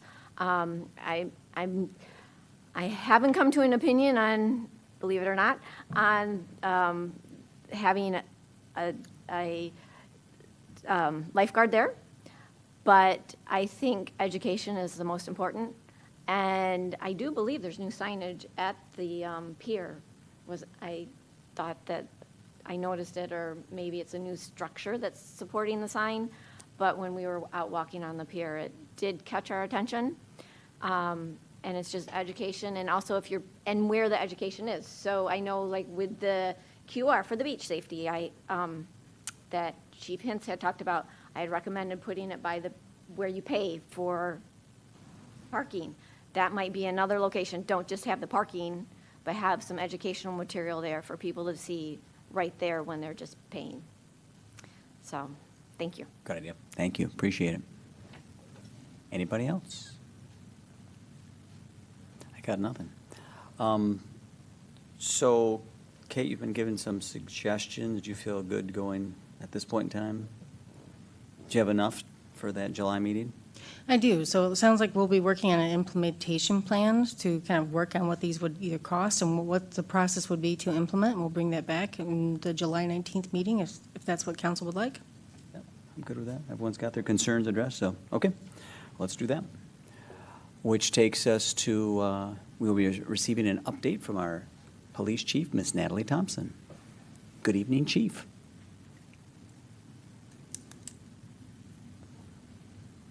You had a busy night last night. Thank you. I will also be brief. I know you guys have been here all night. I want to give an update on golf carts and ORVs. To date, the police department has registered 136 golf carts, and that includes new and updated registrations. Since April 15th, to include this weekend, we've issued 10 citations to golf carts, and those are primarily have been for after-hours operation and seatbelt use. We recently sent out letters to the registered ORV owners to notify them of the new ORV stickers. Although there have been no changes to the ORV rules, owners were notified simply that the new stickers were being implemented. And just to remind everyone, part of the logic that went into recreating the stickers, they're larger with numbers that are more visible to officers and citizens. So if someone does have a specific complaint, they can call in that ORV or that golf cart number to us, and it kind of helps us identify just like a license plate would. So just a reminder, I haven't really heard any calls while I'm working of providing those numbers, but just a reminder that if people do that, sometimes that can help us identify a specific problem that someone's calling about. Staffing, we're very busy. Our police department, we are really prioritizing the best that we can. Right now, we're averaging two officers a shift, 2 on days and 2 on nights. I've pulled a couple of our detectives to help out uniform patrol, and I'm actually helping road patrol out too as I can. Still receiving complaints that we don't have seasonal police officers, and I've talked about this a few times, but that program simply ended several years ago because we just did not have the applicants. Seasonal part-time, it was nearly impossible because if officers have gone to school, they've graduated from a police academy, and they would have an opportunity to get hired full-time at a department. So we saw those applicants declining through the years, and finally the last year that we advertised, we had 1 application. So it had nothing to do with budget or, the city not supporting. I mean, we had money in the budget. We just simply couldn't find seasonal staff, which fast forward to now, the seasonal staffing issues are, I think, even more difficult. So with staffing, as far as with law enforcement, it's not just a South Haven issue. It's actually throughout the state and nationally. We are doing the most with the officers that we have. I can tell you the officers are working hard. They're working a lot of overtime. Up until this year, we relied a lot on the Van Buren County Sheriff's Department to provide supplemental full-time officers, and they also have reserves. Although we're still able to get some help from reserves with parades and some of the other special events, right now our Sheriff's Department is helping to cover some of the smaller agencies in this county that are actually having to close their doors at certain times of the week and the night. Just for an example, I can tell you Covert Township Police Department between 1 a.m. and either 5 or 7 a.m., they just simply don't have the officers. So at that time, the Sheriff's Department is covering the Covert Township area. So it's just an example right now. I'm hoping things will improve. But just the Sheriff's Department is really, they're helping Covert, Lawton Police Department, which is a very small agency, Decatur, Hartford Township, and also Bangor Township. So in the past, I could get on the phone and get the cavalry here in no time, but I'm busy beach weekends now. We don't simply have all of the other agencies to help us, as everyone's really stretching staff to cover their own areas. Although we are still prioritizing, we respond to all complaints we're dispatched to. And I just want to say that we still have a very professional police department, and we have high quality. So they're taking the time that they need to on some of the complaints we're getting dispatched to. Over the past 2 weeks, we've been getting dispatched to a lot of mental health crisis issues, individuals, for a variety of reasons. And, those can take time. We work with mental health. We're at the hospital quite a bit, making sure things are safe there. So, we're not just ticket writers and arresting people. I mean, a lot of the complaints lately, especially, are mental health issues. They're domestic assault issues, child custody issues. So the officers are doing a very good time at providing quality service to those. So I want to just let everyone know that I think the quality, that's something I think we're still doing a very good job with. Next, training. So we hosted a field training officer class last week. For agreeing to host, I was able to get 2 free seats for 2 of our officers to become field training officers. The field training officer program is crucial. And I can point out not every police department has that, which is hard for me to believe, but it's crucial, I think, to really getting professionally trained quality people. So we have 2 more field training officers so that when we are able to hire full-time officers, our field trainers not only provide training on policies, procedures, and laws, they're also able to further evaluate a newly hired officer to determine if they meet the professional and technical standards of our department. So that training phase for new officers is 3.5 months. And after completing that, they remain on probation for 1 year. And back when I was an officer and a sergeant, I was a field training officer, trained many of the officers still at the department. And, unfortunately, I guess for the candidates, there were many people that we hired, and at any given point through the field training officer program, they were let go. So it's a very good checks and balances, I think, and I want to keep that quality, quality over quantity. So I think that's a very important part of what we do at our police department.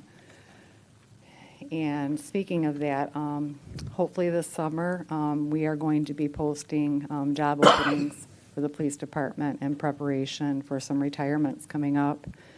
And again, as a requirement for our department is the successful completion of a police academy to meet Michigan standards. So we're looking at current police academies right now. I think one's graduating in August. And we hope to maybe target some of the candidates who will be graduating. And we're also reaching out to officers and other departments who have experience and may have interest in South Haven. Several of our most recent hires have left current police jobs to work in South Haven. So whether we're able to attract individuals just out of the academy or get those with experience, we're really actively trying to recruit and reach out right now. So I'm remaining hopeful. So good. Questions, Any comments? questions? I'll just say thank you for keeping us safe, as always. We are a very grateful community, and I will reiterate what you were saying, because I think sometimes people need to remember we worry about little things sometimes, and you guys are responding. If someone hits the floor, I've been to the hospital when they've shown up before the EMTs get there, and they're, doing CPR.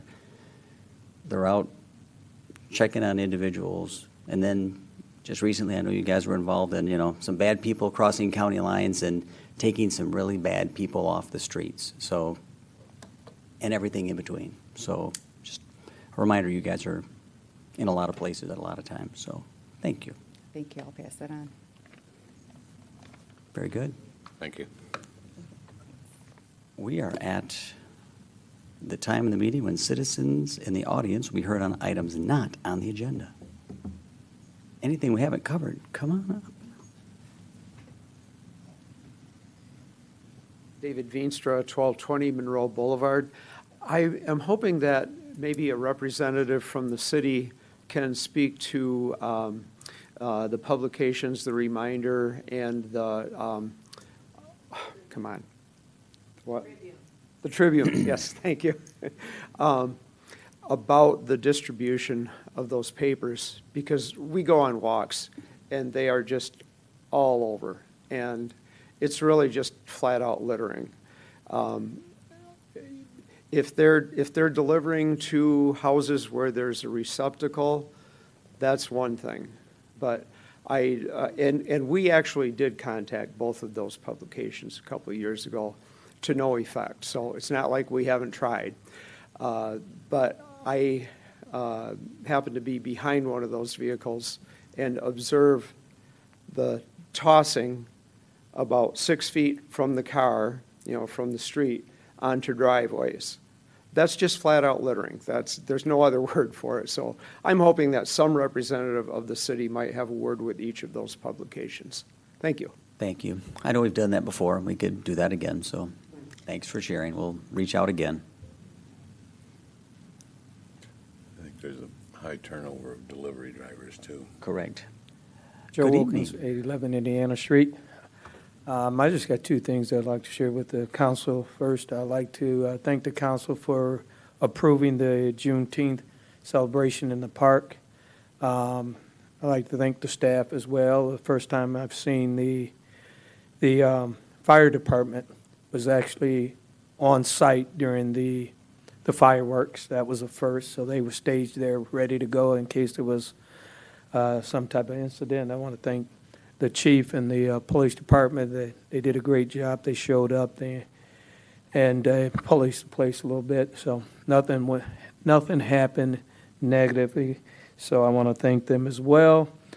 And the other point I want to bring to the council's 7 years ago, I believe it was 7 years ago, I came before the council suggesting developing a vicious dog ordinance. And that was viewed very negatively because of, we have dog lovers. And I understand how important dogs are to their owners. But the last couple of weeks, my wife and I went walking, and we were confronted with a loose pit bull. And we have an issue with one owner there on Indiana Street, where I've been told that as long as the dog is in the yard, they don't have to have a chain. Well, this is a big pit bull, and he doesn't have in-ground fencing, so he doesn't know how far to go. And that dog is very intimidating. I shouldn't have to be worried about walking past that house on our walk, daily walk, because that dog is allowed to run loose. So, and another incident, we were coming home, getting out the car, and a pit bull was running around. We had to wait around and for the pit bull to kind of go up the road. And one morning, we woke up to sounds of an owner screaming for the dog to come home. So I suggested that, I even brought in a ordinance from Kalamazoo, a vicious dog ordinance, but it was kind of frowned upon. I just don't want us to get to the point where a pit bull get a hold of a child or anyone, because to my understanding, they're hard to get off. And I don't want this to come across as being offensive to dog owners, but I'm only talking about those ones that aren't doing a very good job as securing their dogs. So to the council, maybe that is something to consider. Again, we're starting to have dogs in the park, dogs on the beach, and I understand people love their dogs and they want them to be around, but I'm scared of dogs. Not real scared, but vicious dogs, pit bulls I don't trust. And we're starting to see little kids walking around the park with pit bulls with this little bitty chain, and when a pit bull gets after somebody, those little kids can't hold back that pit bull. So we might want to consider doing something about that. And again, the other thing, when we approve those special events like the Juneteenth, one thing to keep in mind, if you allow the blocking of the side streets off, that overflow has to go somewhere. And today I spent a lot of time trying to block off the church up there that was got a lot of the leftovers on their property. So spent a lot of time trying to clean up and block that area off. So keep in mind and I'm not against it. I'm all for approving these events. Those are important events. But when we allow for the blocking of the side streets, You got keep 1 in minute, mind Joe. those that overflow has to go somewhere. Thank you. Thank you. Maybe, Kate, we can do a little digging into the vicious dog. Just Yep, we can look at that. Good. Sounds good.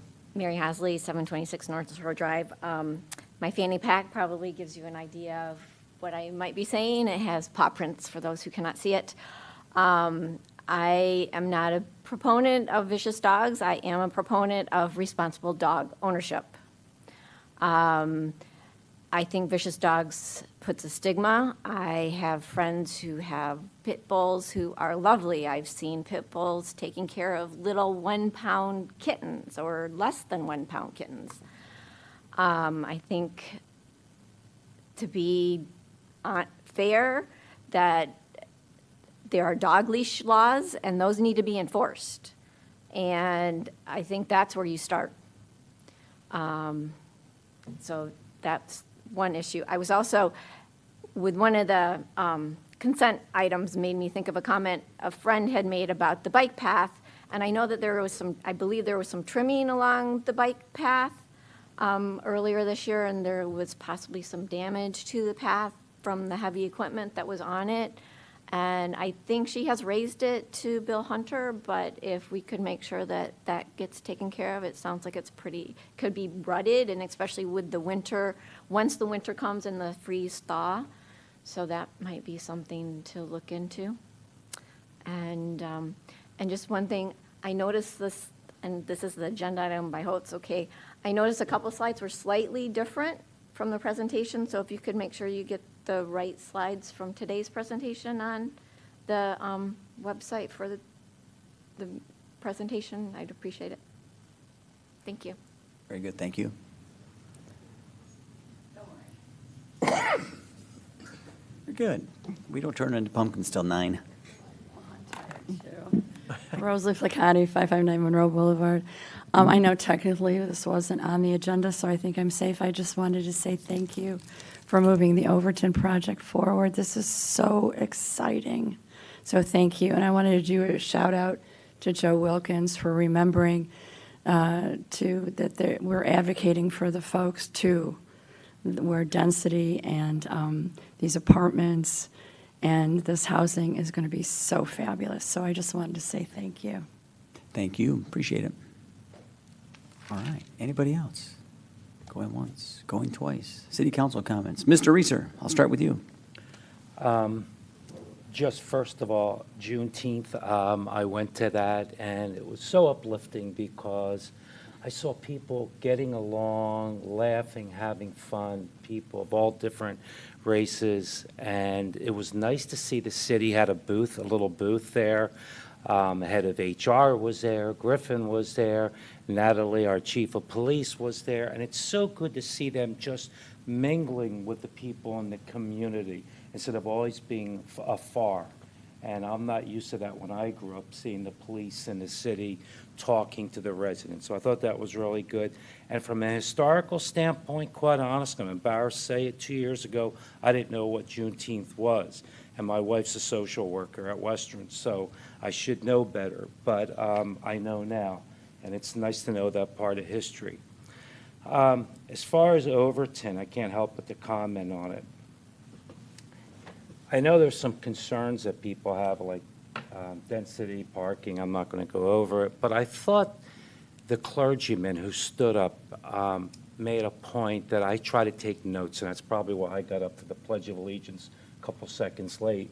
But he made the comment that in his prayer that the leaders, that the city council will do what's, and I'm trying to quote him, the greater good for the entire community. And to me, that is the overriding issue of this whole Overton site. What is best for this community? And I can't help but to think that the people closest to Overton, when I ran for city council 4 years ago, and I knocked on doors, I was constantly reminded by people living around there that they said, look down the street. My aunt, my uncle lived there. They are third and fourth generations that have lived in that community. And I can't imagine if I was third or fourth generation living there, that now my children, my grandchildren can't even live 2 blocks from where my family grew up. So I don't think it's such a stretch for us to work through this and come up with a solution where we can have affordable housing, where the people in this town can retire in this town, where the young people getting out of our high school or nearby colleges can't live in this town. I think we can do it. And I think Clark Gruber, I don't know if he's still here, but he made the comment, it's in your hands, you guys can do it. And I think we can, and I sure am hoping we will. I think the concerns are all valid and we can work through it, but we got to do what's best for the community. And either we're going to be I've said this 100 times, we're either a tourist town with a few year-round residents, or we're going to be a year-round town with tourism. And we got to decide. And Overton could be our acid test. Thanks. George? I don't have any comments, but did we miss Kate's comments? Kate, I did. What happened? Do you want me to jump right in? Do it, sure. Well, I do want to, I wanted to also say that I thought the Juneteenth special event went off very well. I was down there between 4 and 5:30, and I was very excited to see it was a lot of people there enjoying the fellowship, but also coming out to enjoy this, momentous event. I mean, this has just created a new federal holiday, so it was nice to have South Haven have that Juneteenth celebration, so this will be a nice event going forward.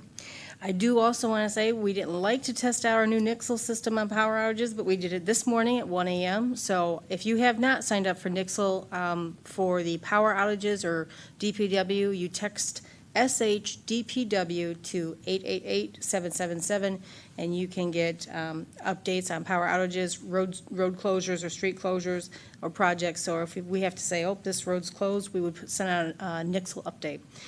So this latest power outage, once again, our frustration from the city's standpoint is that this is largely with AEP, but again, we are doing our best to talk with AEP to, one, make sure that we're getting communication, but two, just letting them know this is just it's just not acceptable. And we've got a lot of small businesses that need their coolers. I mean, they stock up once or twice a week. We need to have consistency in our power grid, so this is something we'll be working on going forward. But again, don't forget that Nixle sign up. I also want to say kudos to the staff over with the power outage, getting stop signs set up in certain locations, as well as just the busy weekend from the police, Shays, and of course DPW. Keeping up with everything is pretty big, a lot of work. Two, I want to bring to the council's attention, July 5, where City Hall will be closed to observe the Independence Day holiday, so our next meeting will be July 6th. Here, and then I just want to also thank everyone for coming out for the Overton meeting. It was a lot of good comments and things for us to work on. I do want to let the council know we have created a whole Overton redevelopment page. We'll make sure that's linked on our front page so it's easier to get to, but we have been compiling all of the information we put together, all the questions we receive and the answers we put out, the environmental reports. We're putting everything in that central location so it's easy for people to see. And of course, we'll put this updated presentation, of course, the conceptual plan on that page as well. And those are my comments. Good job, thanks. Thank Sorry you. I missed you. Chris? No comment tonight. No comment. No comment.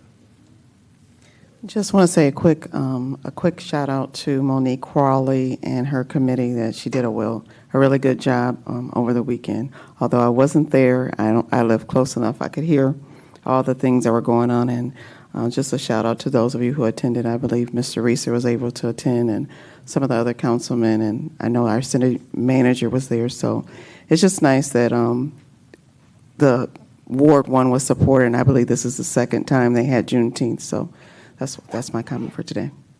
Very good, thank you much. Yeah, I too would like to give her a shout out. I was unable to make it. We had my one and only wedding of the summer.